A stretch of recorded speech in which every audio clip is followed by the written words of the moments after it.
জনতার উপরে কেউ না, সর্বশক্তিমান হীরক রাজারও পতন হয়েছিল। মানুষ খেপে গেলে যে কি হতে পারে তা আগেই দেখেছিল শ্রীলঙ্কা ও বাংলাদেশ। এবার তা প্রত্যক্ষ করল নেপাল। হুবহু বাংলাদেশের মতনই পরিস্থিতির সৃষ্টি হয়েছে বর্তমানে নেপালে।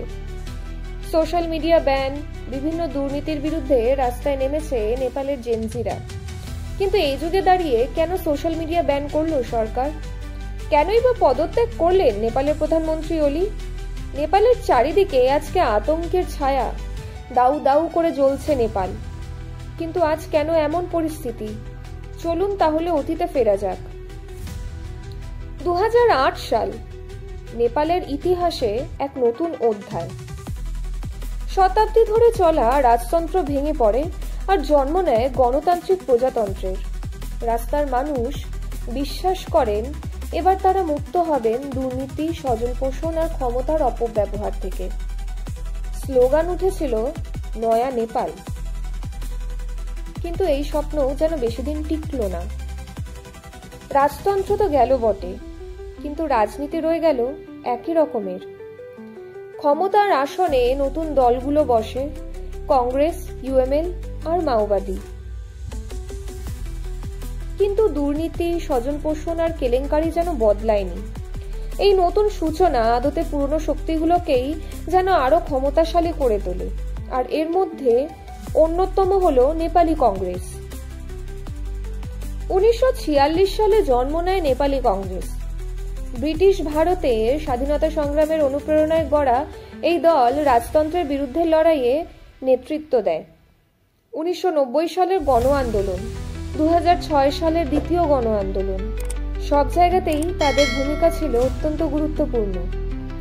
অন্যদিকে উঠে আসে কমিউনিস্ট শক্তি, ইউএমএল এবং মাওবাদী। মাওবাদীরা আবার বেছে নেয় গেরিলা যুদ্ধের পথ। 1996 থেকে শুরু হওয়া সেই সশস্ত্র বিদ্রোহ 10 বছর ধরে চলে, আর সেই বিদ্রোহে প্রাণ হারায় 17,000-এরও বেশি মানুষ।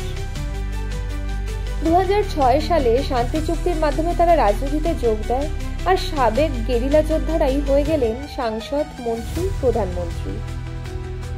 কিন্তু ক্ষমতায় এসেও তাদের হাত যেন নোংরা হলো দুর্নীতিতে। মানুষ বুঝলো রাজতন্ত্র চলে গেছে, কিন্তু শোষণ এখনো পর্যন্ত শেষ হয়নি। নতুন প্রজন্ম দেখতে পেল রাজতন্ত্রের জায়গায় এসেছে কেবল আরেক ধরনের ক্ষমতা কেন্দ্রিক রাজনীতি। আর এই হতাশার ভেতর থেকেই জন্ম নেয় আরেক নতুন রাজনৈতিক শক্তি, রাষ্ট্রীয় স্বতন্ত্র পার্টি, যার নেতৃত্বে সাংবাদিক থেকে রাজনীতিবিদ হওয়া রমি লামিছানে। তরুণরা ভেবেছিল এবার হয়তো নতুন সূচনা হবে, কিন্তু খুব দ্রুতই তারাও জড়িয়ে পড়ে দুর্নীতি আর অনিয়মের অভিযোগে। ফলে যুব সমাজ ভরসা হারায়।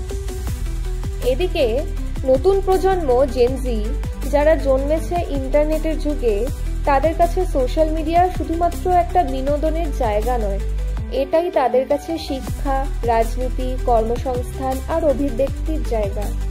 তাই যখন সরকার 2025 সালের সেপ্টেম্বরে হঠাৎ করে ঘোষণা করে 26টি বড় প্ল্যাটফর্ম, যেমন তার মধ্যে ধরুন ইউটিউব, ফেসবুক, ইনস্টাগ্রাম, হোয়াটসঅ্যাপ সব ব্যান করা হবে, তখন আগুন জ্বলে ওঠে নেপালে। কাঠমান্ডুর রাস্তায় নামে হাজার হাজার তরুণ। শান্তিপূর্ণ মিছিল দ্রুত রূপ নেয় আজকের সংঘর্ষে। পুলিশের লাঠি, টিয়ার গ্যাস, রাবার বুলেট, শেষমেশ চলে যায় গুলিও। প্রাণ হারায় অন্তত 19 জন তরুণ, আহত হন শত শত। তাদের প্রত্যেকের হাতেই placard, nepo kid, nepo baby. এটাও শুধু সোশ্যাল মিডিয়ার লড়াই নয়, এটা ছিল স্বজনপোষণ, দুর্নীতি আর ভাঙা স্বপ্নের বিরুদ্ধে বিদ্রোহ। তবে অবশেষে সরকার নতি স্বীকার করে। আজকের দিনে সোশ্যাল মিডিয়া ব্যান তুলে নেয় নেপালের সরকার, আর প্রধানমন্ত্রী কেপি শর্মা ওলি পদত্যাগের ঘোষণা দিয়ে হেলিকপ্টারে চেপে দেশ ছাড়লেন। কিন্তু এটা কি আসলেই জনগণের জয়, নাকি লড়াইয়ের শুরু মাত্র? আজ নেপালের আকাশে ভাসছে সেই চিরন্তন প্রশ্ন, 2008 সালে যে গণতন্ত্রের স্বপ্ন দেখা হয়েছিল তা কি সত্যি বাস্তবায়িত হবে, নাকি পুরনো দলগুলোর মতো এই নতুন প্রজন্মের স্বপ্নও হারিয়ে যাবে দুর্নীতি আর ক্ষমতার খেলায়।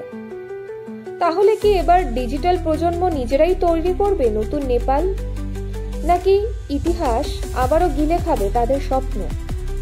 আপনার কি মনে হয়, নেপালের ভবিষ্যৎ কোন পথে যাবে?